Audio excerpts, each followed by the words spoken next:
In progress. 예. 어, 저희 신입학 전형에 대해서 제가 이제 설명을 드리려고 합니다. 뭐, 앞에서 저희 학교에 대한 여러 가지 많은 이야기들은, 좀 이렇게 참고가 되셨을 거다라고 생각이 되고요.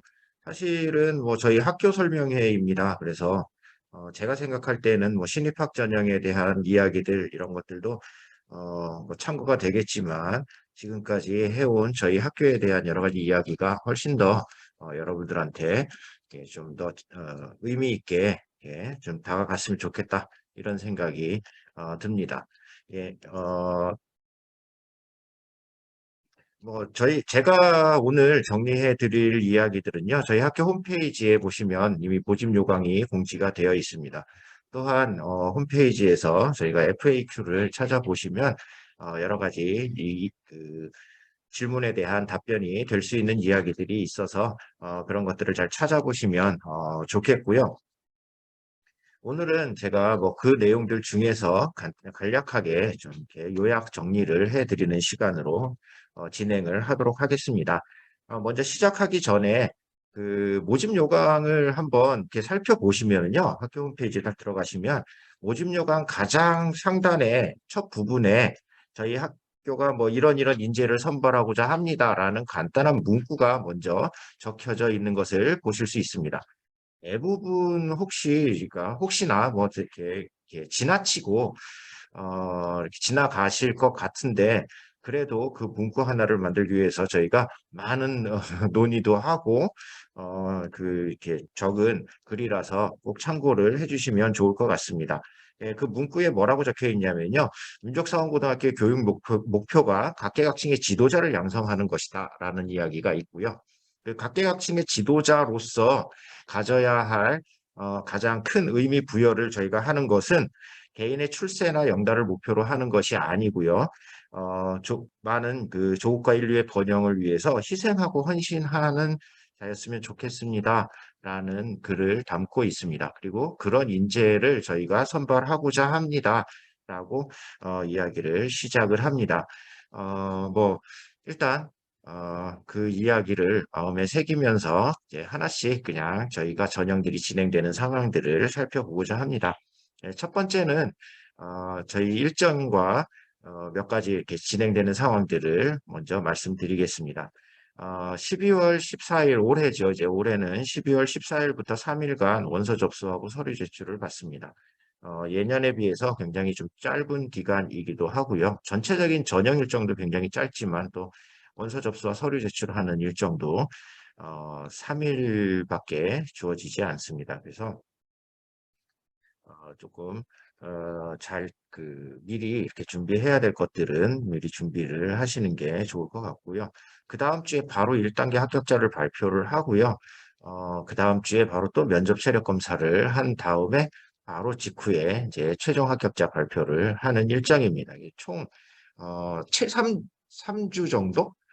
예, 그러니까 채 3주가 다 되지 않는 기간 동안에 전형이 모두 치루어지는 일정으로 짜여져 있습니다. 그래서 뭐 저희도 사실 준비하는데 굉장히 신경이 많이 쓰이고 불편합니다. 근데 또 지원자분들께서도 이를 참고하셔서 일정을 좀 챙겨봐 주시면 놓치지 않고 챙겨봐 주시면 좋겠습니다. 예. 저희는 뭐 총 160명 이내에서 학생들을 선발을 합니다. 전형을 세 가지로 보통 구분을 해서 저희가 이렇게 인원을 나누어 놓기는 했습니다만, 이 전형에 대한 구분은 크게 다른 의미가 있는 것이 아니고요. 지원하는 자격의 차이가 있다라고 생각하시면 되겠습니다. 그래서 어떤 전형으로 지원을 하든지 간에 상관없이 동일한 절차를 거쳐서 평가를 받고요. 동일한 과정으로 저희가 선발을 진행을 합니다.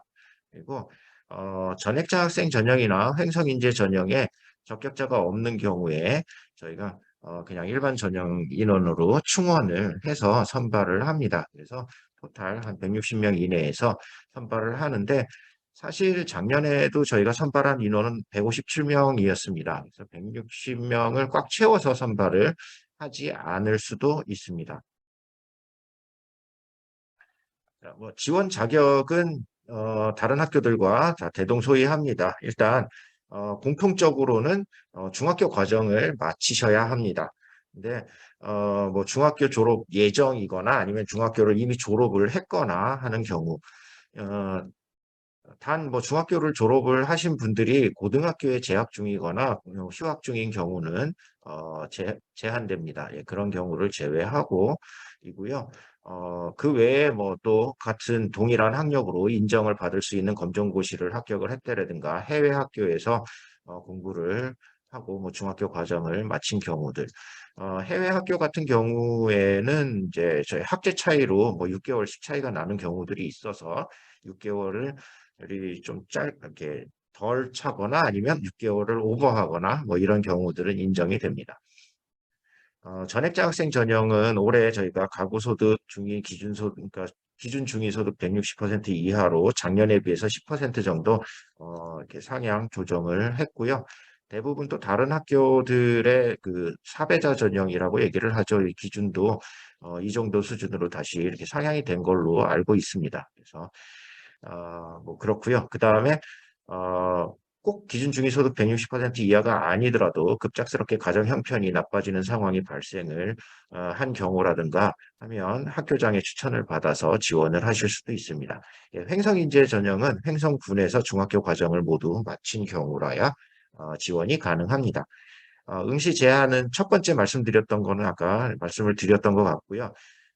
정기고등학교에 합격하신 경우, 뭐 대표적으로는 보통 과학고등학교 합격하신 경우는 저희 학교에 지원을 할 수가 없습니다. 또 이중 지원이 금지가 되어 있습니다. 다른 자사고나 외고나 국제고에 지원을 하시는 경우에 동시에 저희 학교를 포함을 해서 두 군데 이상 지원을 하시게 되면 지원한 모든 곳에서 탈락하게 됩니다. 저희가 참고로 원서 접수가 이제 12월 16일 금요일 날 그 온라인이 12시에 마감이 됩니다. 12시 마감이 되는데요. 정오예요. 난 12시에. 마감을 딱 하고 나면 그때까지 등록된 모든 분들은 저희 학교 지원자로 잡힙니다. 그래서 저기 뭐 17개 시도교육청에서 연합으로 만들어 놓은 그 시스템이 있어요. 거기에 지원자들을 전부 입력을 하게 돼 있고요. 우편 서류가 도착하기 전이라도 저희가 온라인으로 그 기간이 딱 정해져 있어서요. 16일까지 입력을 해야 됩니다. 그래서 12시에 딱 그 되면 마감이 되면 바로 지원자로 올라갑니다. 예년에 무슨 일이 있었냐면요. 중학교 2학년인가인데요. 내년에 지원을 하고 싶은데 미리 연습 삼아 한번 지원을 해보겠다고 입력을 하신 분이 있었습니다. 어, 교육청 분들한테 생고생 시키십니다. 그러면 그래서 굉장히 그 어려운 상황이 발생을 할 수도 있으니까 불필요한 불필요한 연습은 하지 않으셨으면 좋겠습니다. 예. 예. 원서 접수가 되는 이야기를 조금 더 상세하게 설명을 드리면 저희가 보통 세 가지 정도로 구분을 해서 원서 접수를 받는데요. 원서 이렇게 온라인으로 일단 원서 접수하는 게 있고요. 그 다음에 서류 제출도 온라인으로 받습니다. 그리고 마지막으로 우편으로 제출해야 될 서류들이 있습니다. 그래서 온라인 원서 접수는 뭐 개인정보 활용 동의서를 작성을 하셔야 되겠고요. 저희 학교 신입학 홈페이지에 오셔서 신입학 홈페이지가 요거 원서 접수 기간쯤 되면 오픈이 되거든요. 그래서 거기서 입학 원서도 작성을 하시고 교과 성적도 입력을 하게 되어 있습니다. 자, 요거는 마지막 날 16일 금요일 정오에 마감을 하고요. 동시에 또 온라인으로 서류도 제출하게 되어 있습니다. 자기소개서, 학부모 기재사항, 추천서. 요건 그냥 온라인으로 입력만 하시면 되는데요. 이것도 원서 접수 기간하고 마찬가지로 16일 12시에 마감을 합니다. 그리고 다 이게 온라인으로 작성이 된 상황에서 원서 접수된 것들을 이렇게 출력하시면요. 입학 원서가 출력이 되게 돼 있는데요. 출력하신 입학 원서하고 학교생활기록부, 그 다음에 기타 아까 뭐 장학생 전형이나 횡성인재 전형에 지원을 하시는 분들, 다른 추가 증빙 서류가 필요하신 분들은 추가 증빙 서류를 우편으로 보내주시면 되는데 우편으로 보내주시는 것은 16일 소인분까지 유효하니까 16일 날까지만 보내주시면 되겠습니다. 근데 올해는 조금 전형 일정이 짧은 관계로 이렇게 너무 뒤늦게 이렇게 보내시면 나중에 막 이렇게 찾는데 너무 좀 이렇게 복잡할 수도 있으니까 되도록이면 이렇게 너무 느긋하게 이렇게 그 원서 접수를 하지 않으셨으면 좋을 것 같습니다. 예, 조금만 더 이렇게 보여드리면요. 신입학 전형 홈페이지에 가시면은요, 뭐 이런 사항들이 쭉 있습니다. 그래서, 첫 번째, 저희 인터넷 원서 접수를 아까 말씀드린 것처럼 여기 클릭하시고 들어가시면 쭉 작성을 하게 돼 있고요. 요거 작성을 하고 나시면, 그 다음에, 뒤에 나와 있는 자기소개서나 학부모 기재사항 추천서들을 쭉 입력하실 수 있습니다. 이 순서에 상관없습니다. 그냥 자기소개서는 지원자 본인이 작성하시면 되겠고요. 학부모 기재사항은 학부모님께서 작성을 하시면 됩니다. 다른 컴퓨터에서 동시에 하셔도 상관없고요. 추천서도 마찬가지 추천인께서 입력을 하시면 되는데 추천서의 경우에는 원서 접수를 하시고 나면 접수 번호가 부여가 됩니다. 그래서 그 접수 번호를 지원자가 추천인께 이렇게 알려드리면 그 접수 번호로 처음에 들어오실 수 있어요. 그러니까 추천서 작성을 시작할 때 접수 번호가 필요합니다. 그래서 접수 번호를 알려주시면 되겠고요. 추천서는 국문 버전과 영문 버전 두 가지 버전이 있는데 이 둘은 동시에 입력할 수 없습니다. 하나만 입력을 하시면 돼요.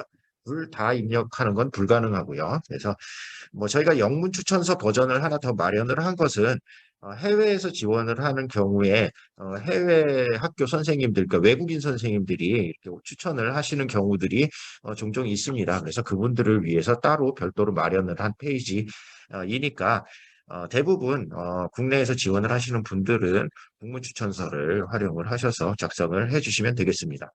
이게 다 맞춰지면은요, 그 원서 접수 결과 확인, 원서 출력하는 걸 클릭하시면 원서를 출력할 수 있고요. 그 출력본과 아까 말씀드린 학교 생활기록부 뭐 이런 것들을 우편으로 저희 학교에 입학관리실로 보내주시면 되겠습니다. 그러면 이제 원서 접수가 다 마무리가 되겠습니다. 그러면 이제 저희가 이렇게 막 전형을 시작을 하지요. 이제 원서 접수를 마무리하고 나면 전형 시작하는데 다시 한번 강조드리겠지만 모든 지원자는 지원하신 전형에 관계없이 다 똑같은 선발 방법과 기준을 적용을 하고 평가를 받습니다. 그래서 1단계는 교과 성적입니다. 1단계로는 교과 성적만 저희가 보고요. 아까 원서 접수할 때 교과 성적 입력한다 그랬잖아요. 교과 성적 입력하신 내용을 저희가 생활기록부를 보고 확인을 합니다. 제대로 입력했는지. 근데 생활기록부는 질문들을 종종 하시는데 생활기록부는 저희가 다른 것들에 활용하는 거 아무것도 없습니다. 입력하신 교과 성적이 맞는지 안 맞는지 그걸 확인하는 자료로 생활기록부를 사용을 합니다. 그래서 뭐 거기에 나와 있는 봉사활동 시간이 몇 시간이니, 뭐 책을 몇 권 읽었니, 뭐 출결 사항이 어떻게 되니, 뭐 이런 것들은 일단 1단계 합격자를 선정하는데 아무것도 저희가 활용되는 바가 없습니다. 과목 코멘트를 열심히 쓰셔야 된다. 이런 것도 아무 상관이 없습니다. 저희 학교는 그냥 교과 성적만 생활기록부에서 확인을 한다라고 알고 계시면 될 것 같고요. 그래서 그것만으로 저희가 일단 300명 이내에서 1단계 합격자를 선정을 하고 2단계 전형을 진행을 합니다. 2단계 전형은 서류평가와 면접 체력검사로 진행이 되는데 서류평가는 아까 온라인으로 입력하신 자기소개서, 학부모 기재사항 추천서를 대상으로 서류평가를 진행을 하고요. 그다음에 면접과 체력검사가 진행이 됩니다.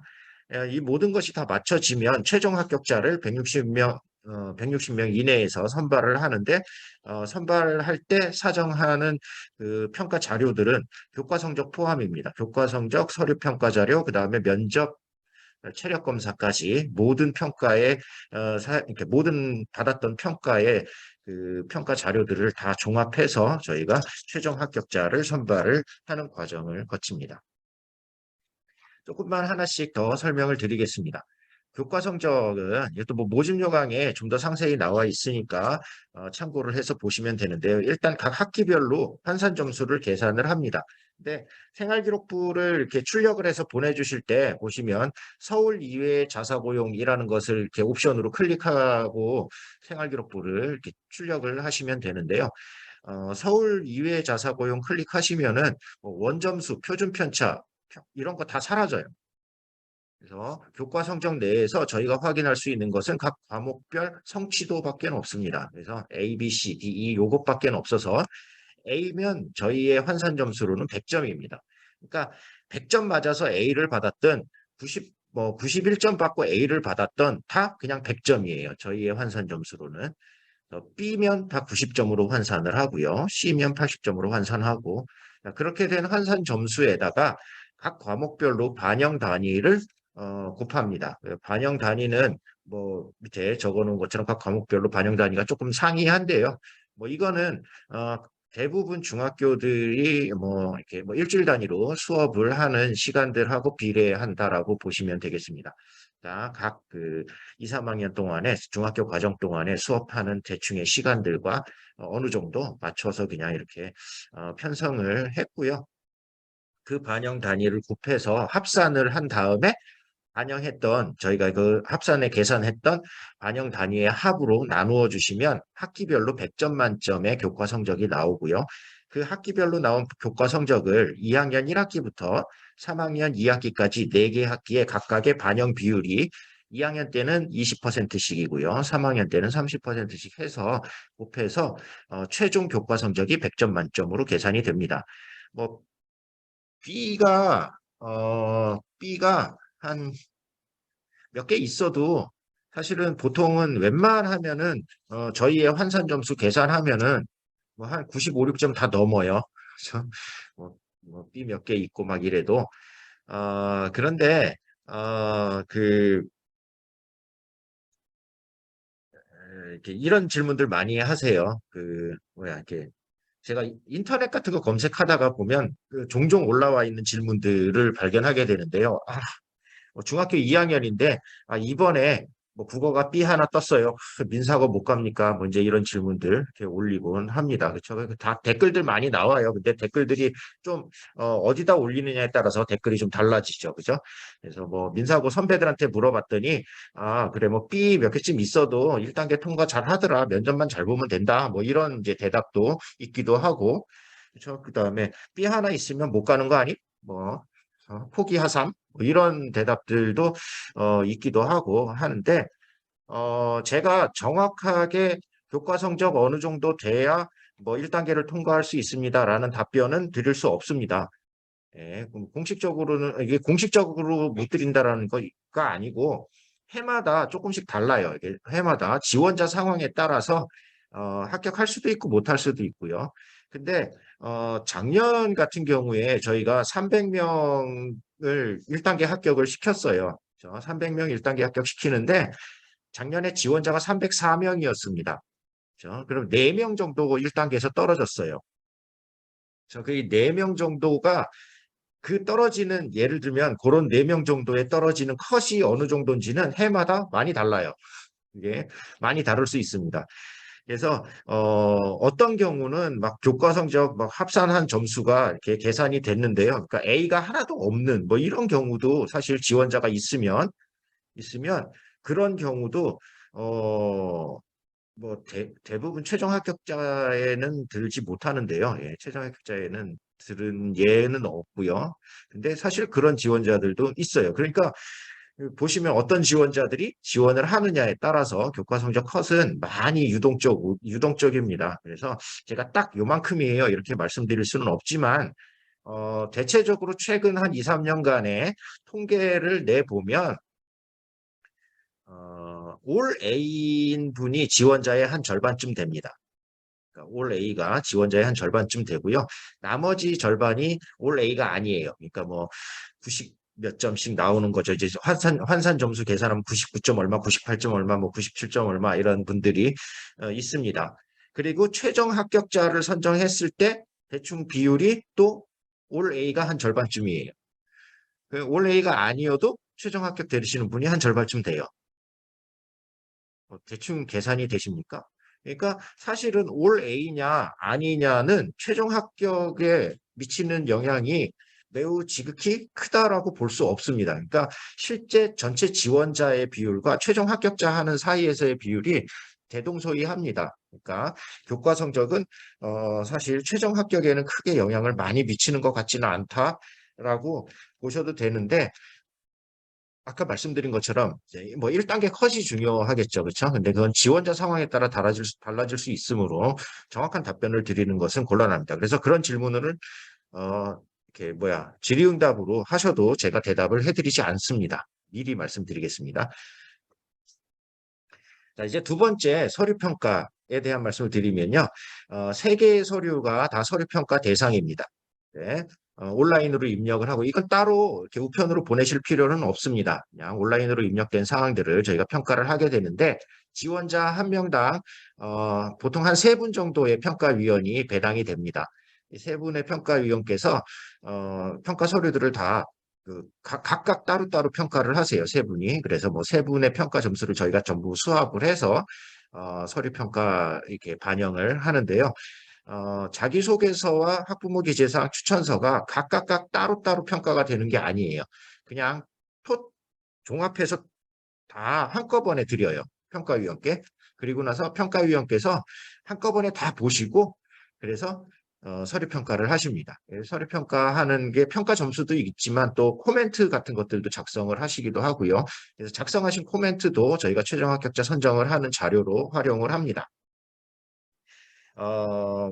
올해는 서류 양식 공지를 저희가 미리 딱 정해놨습니다. 그래서 11월 28일 월요일입니다.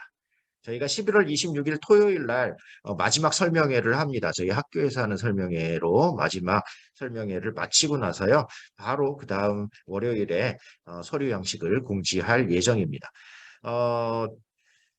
미리미리 막 자기소개서 열심히 쓰고 뭐 이렇게 막 하세요. 제가 어젠가요? 오늘인가에도 인터넷에서 봤는데 학부모 계제사항 어떻게 써야 하느냐는 질문을 어느 카페에다가 어떤 어머님께서 올리셨더군요.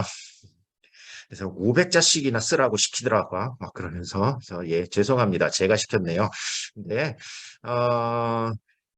올해는 이 서류 질문 항목들이 학부모 기재사항은 큰 차이는 없습니다. 근데 자수가 좀 줄을 예정이고요. 자기소개서나 추천서는 항목의 변화가 있습니다. 그리고 또 가장 큰 변화는 항목의 변화라고 해서 뭐 질문 내용이 아주 뭐가 이렇게 좀 색다르게 달라지느냐 그런 건 아닌데요. 약간 질문들을 좀 세분화하고 그다음에 각 세분화된 항목별로 글자 수들을 많이 줄였습니다. 그래서 장황하게 미리 뭔가 글을 잔뜩 써놓으시면 나중에 그거 줄이는 데 시간이 더 오래 걸릴 수도 있습니다. 그래서 너무 많이 이렇게 뭐 미리미리 이렇게 준비를 하지 않으시는 게 좋겠습니다. 그래서 이거는 제가 예, 팁이라고 드리는 거예요. 그리고 서류평가에서 또 가장 중요한 사항이라고 보셔야 하는 게 감점 처리입니다. 그래서 감점 처리가 되는 항목들이 크게 이렇게 5가지로 분류가 되어 있는데요. 여러 가지 뭐 인증시험, 능력시험 점수, 그 다음에 과목에서 내가 100점 맞았다, 1등 했다, 뭐 이런 얘기를 쓰신다든가 아니면 어느 대회에서 뭐 입상했다라든가 뭐 자격증을 운전면허 자격증을 딸 리는 없겠고, 저 다른 자격증 같은 것들 뭐 이렇게 땄을까, 영재교육원에 다녔다라든가 뭐 이런 이야기들은 감점 대상이 됩니다. 또한 뭐 부모나 친인척의 어떤 사회 경제적 지위를 나타내는 말들 뭐 이런 것들.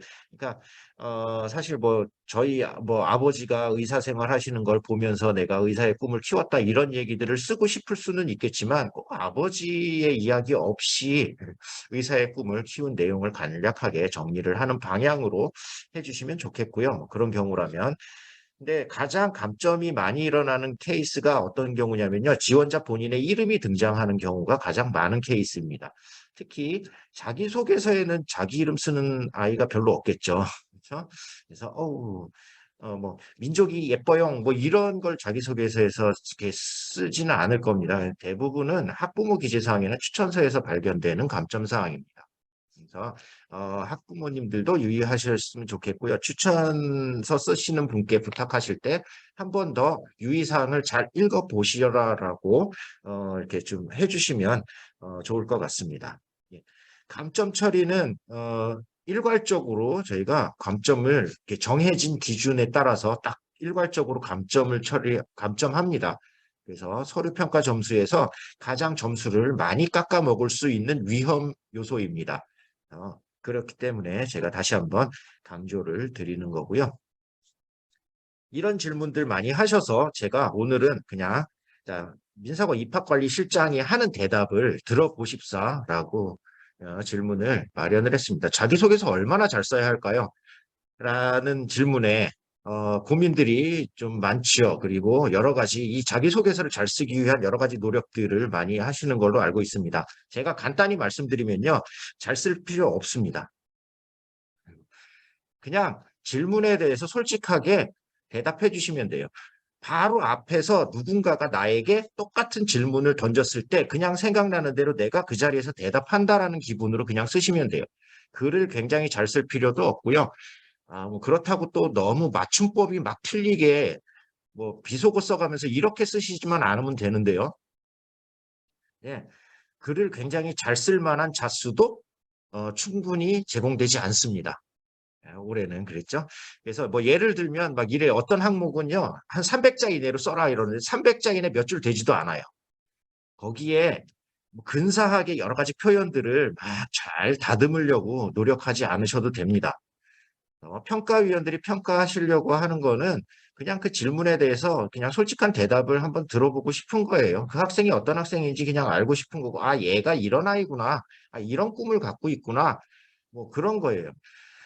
그 학부모 기재사항의 그 질문 항목들은 사실 저희 교훈 뭐 이런 거 막 써놓고 나서 여기에 동의하십니까라는 류의 질문을 어떻게 생각하십니까? 뭐 이런 질문들을 던져요. 그죠? 근데 학부모 기재사항은 어, 주 목적은 학부모님께서 저희 학교에 대해서 일단 이해를 하셨으면 좋겠다라는 생각이 일단 크고요. 이유는 학교에 오셔서 나중에 저희 학교에 실제로 이렇게 이제 합격을 하고 나서 오셔서 아, 뭐 이 학교가 이런지 몰랐어요. 이런 말씀하지 마시라는 뜻에서 예, 먼저 이렇게 드리는 거이고요. 그 다음에 또 하나는 학생과 같이 지원자와 같이 학교에 지원을 할 때 같이 함께 좀 고민을 해 주십사라는 의도에서 학부모 기재사항을 써달라고 부탁을 드려요. 그래서 사실은 평가할 때 평가위원들이 굉장히 꼼꼼하게 들여다보지는 않지만 그래도 감점 사항이 있는지는 체크를 합니다. 그래서 평가에 영향을 안 미친다고 할 수는 없어요. 근데 더 중요한 사항은 뭐 학부모님들께서 먼저 저희 학교와 또 자녀분들을 잘 이해하는 시간을 좀 가져주십사 하는 의도도 포함이 되어 있습니다. 뭐 추천서도 사실 마찬가지이고요. 그다음에 자기소개서가 면접에 중요한 활용 자료다라는 소문들이 있기도 합니다. 근데 이게 민사고뿐만 아니고 다른 여러 학교들하고 쭉 비교를 해보시면 되는데요. 다른 여러 학교들이 대부분의 면접이 좀 짧습니다. 그죠? 면접 시간이 좀 짧아요. 저희 학교만큼 이렇게 길게 면접을 보면서 애들 기를 쪽쪽 빨아먹는 면접은 없어요. 근데 어, 면접 시간이 좀 짧기 때문에 면접에서 물어볼 수 있는 질문 사항들이 그렇게 많지 않아요. 그렇죠? 뭐 수학 문제 물어보고 막 영어 잘하는지 체크해보고 막 이런 거 못해요. 그렇죠? 그런 거 하기가 넉넉치 않습니다. 그렇기 때문에 자기소개서를 활용하는 경우들이 많이 있습니다. 그렇죠? 그런데 저희는 면접의 특성상 자기소개서가 면접에 활용되는 자료가 아닙니다. 면접관님들에게 참고 자료로 제공은 해요. 제공은 하는데 면접관님들이 이렇게 슬쩍 읽어보실 수는 있어요. 근데 그걸 대상으로 해서 면접을 하지는 않습니다. 면접은 각 영역에서 평가해야 될 내용들이 따로 있기 때문에 자기소개서를 기준으로 질문을 만들지 않아요. 예전에 제가 저는 저기 민사고에서 수학을 가르치고 있습니다. 근데 수학 면접을 볼 때 제가 자기소개서를 면접에 써먹은 적이 한 번 있어요. 전 딱 한 번 있는데 언제였냐면요. 이 학생이 자기소개서에서 민사고 교사가 되겠다라고 쓴 학생이 있었어요. 그게 하필이면 제 눈에 들어와서 그렇죠. 그래서 이 제자리를 위협할 아이니까 이제 웬만하면 떨어뜨려야겠다라는 생각으로 농담이고요. 그런 건 아닌데 근데 그게 눈에 쑥 들어온 거죠. 그러면 그래서 수학을 열심히 저도 질문을 굉장히 열심히 했어요. 근데 이 학생이 너무 대답을 잘해서 20분 면접인데 15분 지나고 나니까 더 이상 제가 물어볼 말이 없어졌어요. 그러니까 이제 그 수리 영역 문제를 더 이상 물어볼 게 이제 없어졌어요. 그래서 평가가 끝났습니다. 그렇다고 5분 남았는데 야, 잘했으니까 나가. 뭐 이렇게 할 수 없거든요. 어, 물론 잘했다 못했다 이런 얘기도 할 수 없고요. 면접 시간은 지켜야 되는 게 룰이니까. 그래서 5분 동안 별로 할 얘기가 없어서 자기소개서에 있는 얘기를 물어보기도 했습니다. 뭐 그런 정도의 활용 자료가 될 수도 있습니다. 물론 뭐 행복한 학교 생활 같은 경우에 자기소개서에 있는 내용들을 이렇게 선생님들이 좀 더 학생들의 특성을 파악하기 위해서 읽어보시는 경우들도 있긴 합니다. 그러나 기본적으로 면접에 이렇게 자기소개서가 활용되는 자료는 아니다라는 거, 저희 학교 면접은요. 아니다라는 거. 그래서 자기소개서 실컷 써놓고요. 면접 들어오기 전에 열심히 그거 다시 공부하시는 분들 계시는데요. 그 시간에 다른 공부하십시오. 예. 그러면 이제 본격적으로 면접 이야기를 좀 해보겠습니다. 아까 말씀드린 것처럼 저희 학교가 면접으로 굉장히 많은 것들을 확인을 하려고 노력을 합니다. 저희가 평가하는 여러 가지 내용 중에요. 사실은 교과 성적이나 서류 평가까지는 학생을 보고 평가를 하는 게 아니고요. 직접적으로 학생을 보고 개별적으로 어떤 특성을 갖고 있는 학생인지를 확인하기 위한 가장 중요한 평가 자료는 면접입니다. 그래서 5가지 영역으로 나누어서 면접을 보고요. 20분씩 총 100분입니다. 실제로 쉬는 시간까지 포함을 하면 한 학생이 입실에서 들어와서 면접을 다 보고 나가는 데까지 2시간이 넘어요.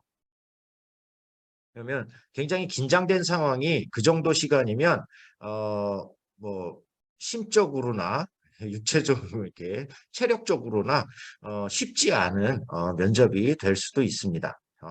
근데 일단 이 5개의 영역에서 뭐 실용 영어나 수리적 사고, 그다음에 우리말에 의해 행복한 학교 생활까지는 모든 지원자가 다 봐야 되는 필수 영역이고요. 탐구 선택은 10개 중에 오른쪽에 보여주시는 그 10개 분야 중에 하나를 선택을 해서 탐구 면접을 보게 됩니다. 원서 접수할 당시에 요거 탐구 선택 영역을 선택하게 되어 있는데 잘 선택하셔야 됩니다. 실제로 있었던 일인데요. 예, 잘못 선택해서 엉뚱한 면접을 본 학생들도 있습니다. 운 좋게 엉뚱한 걸 선택했는데도 잘 보면 좋은데요. 그렇지 않으면 굉장히 집에 가면서 눈물이 끊이지 않죠. 예. 뭐 다행히 잘 본 학생도 실제로 있어요. 이게 잘 본 학생도 있고요. 네, 또 반대의 경우에 학생도 있기도 합니다. 그래서 예, 선택할 때 다시 한번 유의해서 선택을 해 주시면 좋겠습니다. 면접의 이 5개 영역의 면접을 보실 때 예, 이 장면이 작년에 면접실로 들어오는 길목입니다. 이게 작년 면접 보던 어느 날 아침에 제가 찍은 사진입니다. 그래서 요 길을 따라서 오른쪽 보이시는 건물이 면접장입니다. 오른쪽에 보이는 건물이 이게 주차장에서 이렇게 들어오는 길인데요. 주차장 앞에서 이제 학부모님들하고 다 빠이빠이를 할 거고요. 학생들만 여기를 줄줄줄줄 이렇게 줄 서서 들어옵니다. 그냥 보면은 괜찮은 사진이죠. 좋은 경치입니다. 겨울, 민사고의 흔한 겨울 풍경입니다. 근데 이 길을 따라서 들어오는데 조금 이제 여러 가지 많은 생각들이 들 수도 있습니다. 그렇죠? 뭐 아무 생각 없이 이렇게 쭉 들어오면은 다행이지만 면접을 들어가는 길입니다. 그래서 뭐 참고로 한번 봐주시고요. 자, 면접 평가의 가장 중요한 사항은 아까 보신 그 5개의 영역에서 본인이 봐야 될 각 영역의 역량과 가능성을 확인하는 게 저희 면접의 기본적인 방향입니다. 그래서 그 각 영역에 대한 역량들을 이렇게 쭉 최대한 표현을 해 주시면 되겠는데요. 두 번째 말을 제가 당부의 말씀으로 드리는 이유는 다음과 같습니다. 이게 두 번째가 뭐냐면 면접 당일날 일희일비 하지 말고 끝까지 최선을 다해달라. 그런데 뭐 예를 들어서 예, 본인이 하필이면 첫 시간이 면접 처음 보는 영역이 자기가 제일 자신 없는 영역이 될 수도 있어요. 그렇죠? 뭐 운이죠. 어쩔 수 없습니다. 근데 그럴 수도 있어요. 근데 또 나름대로 자기가 자신 있는 영역이 있을 수도 있잖아요. 그죠? 근데 자신 없는 영역에 딱 시작을 했는데 본인 생각에 망한 것 같아. 그래서 면접 나오면서부터 왜 나는 울고 싶지 않은데 그냥 눈물이 나요. 그게 중간에 5분 쉬는데요. 5분 쉬고 다음 영역에 면접장을 또 들어가야 되는, 면접실을 또 들어가야 되는데, 아, 그 눈물이 계속 흐르는 가운데 두 번째 면접을 들어갑니다. 두 번째 면접관이 딱 만나는 순간 당황스러워요. 내가 아무 말도 안 했는데 애가 벌써 울어. 이게 첫 번째 면접이 두 번째 면접에 영향을 미치기 시작하면, 그 다음 면접에 영향을 미치기 시작하면, 저희가 뭐 흔히 그렇잖아요. 그렇죠? 수능에서 1교시 국어가 어려우면 그다음부터 평균이 확 낮아진대요. 그렇죠? 중학교 3학년 학생이 어떻게 생각하면 굉장히 어린 학생이거든요. 그렇죠? 면접 당일날 그 상황을 잘 이렇게 마인드 컨트롤을 하기가 쉽지 않을 수는 있습니다. 그러나 그것이 전체 면접을 좌우하는 굉장히 중요한 요소다라는 것을 미리 제가 말씀을 드리고 싶어서 이 말씀을 드립니다. 그래서 잘하는 게 있을 수 있고요. 조금 어, 덜 잘하는 게 있을 수도 있어요. 자기가 못하는 게 있을 수도 있습니다. 그렇죠? 근데 잘하는 것에 최선을 다하고요. 못하는 것도 뭐 최대한 잘 방어를 하시고요. 그런 것들이 다 합쳐져서 전체적인 평가를 받습니다.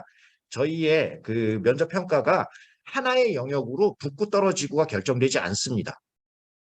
그래서 전체적으로 끝까지 최선을 다 다할 수 있는 마음가짐으로, 그리고 빨리 망한 것 같아. 에이, 그다음에 그러면 다음에 좀 더 잘해봐야지라고 마음을 빨리 다질 수 있는 자세로 임하시면 좋을 것 같습니다. 실수할 수 있어요. 실수할 수도 있는데 한두 개 실수했다고 해서 떨어지거나 그러지 않습니다. 자, 그리고 올해 조금 달라지는 사항이 있어서 그러는데요. 혹시 지금 중학교 3학년이 올해 면접을 볼 대상이 되시는 분들이 있으시면요. 면접 복장입니다. 이렇게 예쁘게 한복을 차려입거나 아니면 정장에 비슷하게 이렇게 차려입고 오실 생각이셨다면, 또 미리 뭐, 이렇게 사지 마세요. 올해는, 옷을 그 체력 검사 복장으로 갈아입을 시간을 드리지 않습니다. 그래서 면접이 끝나면 바로 체력 검사장으로 이동을 할 거예요. 그래서 아예 면접 들어오실 때 체력 검사가 편한 운동복을 입고 오시는 게 좋겠습니다. 뭐 한복 입고 면접 다 보고 한복 입고 뛰실 생각이시면 한복을 입고 오셔도 되는데, 네, 뭐 저희가 면접 상황에서 복장에 대해서 아무런 이렇게 개의치 않으니까 어떤 복장이어도 사실은 개의치 않아요. 그래서 너무 희한한 복장만 아니면 되는데, 하여튼 운동하기 편한 그냥 운동 복장이면 되겠고요. 유의하셔야 될 것은 본인의 이름표 이런 거 달고 오시면 안 돼요. 그러니까 이제 뭐 학교 체육복에 혹시라도 이름표가 있다든가, 뭐 이렇게 학교 마크가 너무 이렇게 선명하게 빡 찍혀 있다든가 이런 것만 아니면 상관없습니다. 그러니까 본인의 신분을 드러내지 않는 편안한 운동복이라고 생각을 해주시면 좋겠습니다. 예, 체력 검사는요, 왕복 오래 달리기를 합니다. 저희 학교 체육관에서 20m 구간을 왔다 갔다 하는 것을 하는데요. 이렇게 한 번 가는 게, 이쪽 편에서 반대편으로 한 번 가는 게 1회입니다. 그래서 남자는 40회를 하면 되고요. 여자는 23회를 합니다. 요거는 조금 이따가 제가 영상을 간단하게 보여드리겠습니다. 실제로 그 면접 장소에서 어떻게 이렇게 왔다 갔다 했는지를. 근데 그거 횟수만 저희가 카운트를 합니다. 성공하는 횟수만. 그래서 시간 내에 이렇게 가는 거예요. 시간 내에 왕복을 하는 시간인데, 남자 40회와 여자 23회, 제가 실제로 저희 막 아들, 딸 데리고요. 실제로 왔다 갔다도 해보고, 온갖 테스트를 다 해보고, 이 정도면은 정말 기본적인 체력이다. 아주 기본적인, 기초적인 체력이다라고 생각해서, 하고 저희 체육과 선생님들하고 논의를 해서 결정을 한 횟수예요. 그런데 예상외로 작년, 재작년은 코로나 때문에 체력 검사를 하지 않았습니다. 근데 그 이전에 해봤더니 예상외로 이 횟수를 못 채우는 학생들이 꽤 되더라고요. 이게 무슨 일이야? 정말? 설마? 지금 뛰어보셔도요, 이렇게 코드숨 나올 만한 횟수이기는 한데, 그래서 실제 재학생들한테 물어봤어요. 이제 체력 검사 이렇게 사실은 체력 검사 자기 기준 횟수 미달인 거 본인이 알죠, 그죠? 이거는 다 알아요, 그냥 본인이. 그래서 자기는 기준 미달이었는데 합격을 했대요. 그런 놈도 있군요. 그래서 근데 사실 체력 검사의 기준 미달이라고 반드시 불합격이야 이런 건 아니에요. 합격할 수 있습니다. 뭐 체력 검사 기준에서 다 채웠다고 반드시 합격하는 것도 아니고요. 근데 뭐 이렇게 합격한 재학생 애들한테 물어봤어요. 몇 명한테 물어봤더니 실제로 아까 보신 그 면접장이 가장 좌측 하단에 있는 저 다산관이라고 부르는 저 건물이에요. 그리고 저희가 체육관에서 아이들이 체력 검사를 합니다. 요게 그림으로 보니까 되게 짧아 보이죠. 요게 걸어서 등산하는 길로 한 5분 정도 거리에 있습니다. 예.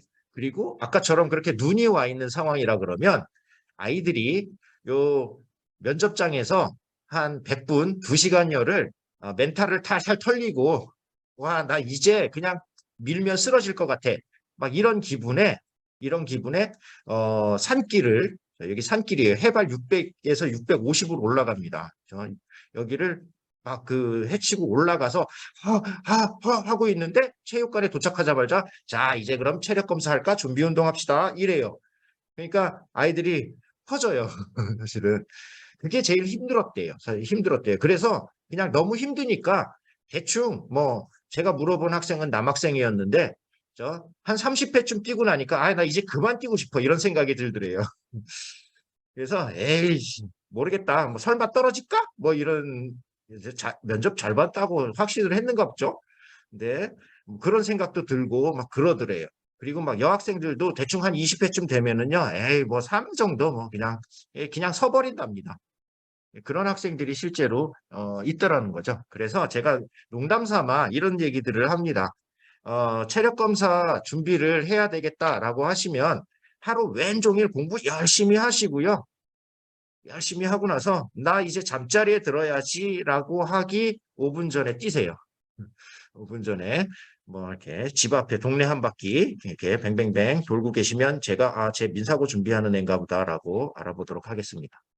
어, 예.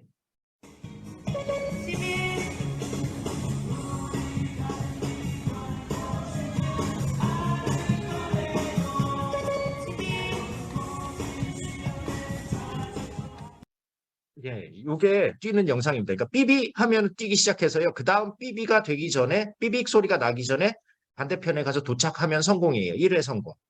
그래서 요거를 25번 뛰어요. 뛸 때 보니까 굉장히 살살 가잖아요. 그죠? 근데 요게 횟수가 계속 증가하면 조금씩 삐비 간격이 좁아집니다. 그래서 많이 좁아지는 건 아닌데 그 삐비 소리가 조금씩 간격이 좁아지기는 합니다. 예, 이렇게 체력 검사를 마치면 이제 모든 전형이 끝나고요. 저희가 최종 합격자를 선정을 하는 작업들을 시작을 합니다. 그래서 지금까지 이루어졌던 모든 전형들을 다 종합평가를 해서 최종 합격자를 160명 이내에서 선발을 하는데 제가 민사고 신입학 전형을 준비하시는 분들께 마지막으로 드리고 싶은 이야기는 저희 교훈을 빌어서 말씀을 좀 드리도록 하겠습니다. 저희 교훈의 두 번째, 세 번째 줄이요. 출세를 위한 공부를 하지 말고 학문을 위한 공부를 하자. 출세를 위한 진로를 택하지 말고 소질과 적성에 맞는 진로를 택하자입니다. 네. 제가 요 말을 빌어서 신입학 전형을 준비하는데 민사고 신입학 전형을 위해서 합격을 위해서만 공부를 하지 마시라고 말씀을 드리고 싶습니다. 진짜 뭐 준비를 하는 과정에서요. 면접 어떻게 공부해야 하나요? 뭐 이런 고민들도 많이 하실 거고요. 어떻게 준비해야 하나요? 어떤 질문들이 나오나요? 뭐 이런 고민들을 하실 텐데 해마다 저희 면접관님들도 어떤 질문을 해야 될지에 대한 고민들을 계속 하시고 계시고요. 근데 정말 저희가 교훈에서처럼 저희가 만나고 싶은 학생들은 어떤 학생들이냐면요. 그냥 공부가 재밌어서 공부를 하는 아이들. 그러니까 학문을 위한 공부라는 뜻을 그냥 좀 간단하게 쉽게 생각하시면 자, 공부가 재밌어서 하는 공부를 하는 아이들이라고 생각을 해주시면 좋을 것 같아요. 그러니까 출세를 위한 그러니까 합격을 위한 공부만을 고민하고 생각하지 마시고요. 진짜 공부를 위해서 공부를 자기가 재밌어 하는 공부들을 자꾸 찾아서 하다가 보면 자연스럽게 민사고가 원하는 학생들이 그런 학생들이고요. 자연스럽게 합격을 할 수 있다라고 생각이 됩니다. 그리고 저희 학교를 바라보실 때에 또 뭔가 진로사항이, 희망사항이 소위 얘기하는 유명한 그런 대학에 입학하는 민사고가 그런 것들을 조금 더 잘 도와줄 수 있는 학교이지 않을까라는 생각으로 민사고를 바라보신다라고 하면 오산입니다. 그렇게 오시면 행복하지 않아요. 학교 생활이 별로 행복하지 않습니다. 이게 학생도 행복하지 않고 그 학생들을 바라보는 저 같은 교사들도 행복하지 않습니다. 그 3년 동안 이 산속에서 기숙사 생활을 하면서요, 뭔가 나를 발견을 하는 어떤 공부들을 했으면 좋겠는데, 그래서 먼저 민사고에 대한 여러 가지 것들을 이렇게 고민을 하실 때에 본인의 어떤 소질과 적성, 그러니까 본인을 한번 이렇게 바라보는, 본인 스스로가 본인을 한번 바라보는 시간들을 가지셨으면 좋겠습니다. 그래서 본인이 먼저 행복해질 수 있는 길을 발견을 하시면 좋을 것 같아요. 물론 반드시 그런 길들을 내가 이렇게 확신하고 오지 않으셔도 됩니다. 와서 또한 바라볼 수는 있겠지만 그런 것들을 찾으려는 노력들은 하는 시간들을 가지셨으면 좋겠습니다. 그래야 본인이 스스로 먼저 행복해지고요. 다른 많은 사람들을 행복하게 해줄 수 있는 어떤 지도자로서의 길을 갈 수 있는 가장 기본이지 않을까라는 생각이 듭니다. 예, 감사합니다. 긴 시간 동안 이렇게 집중을 해주셔서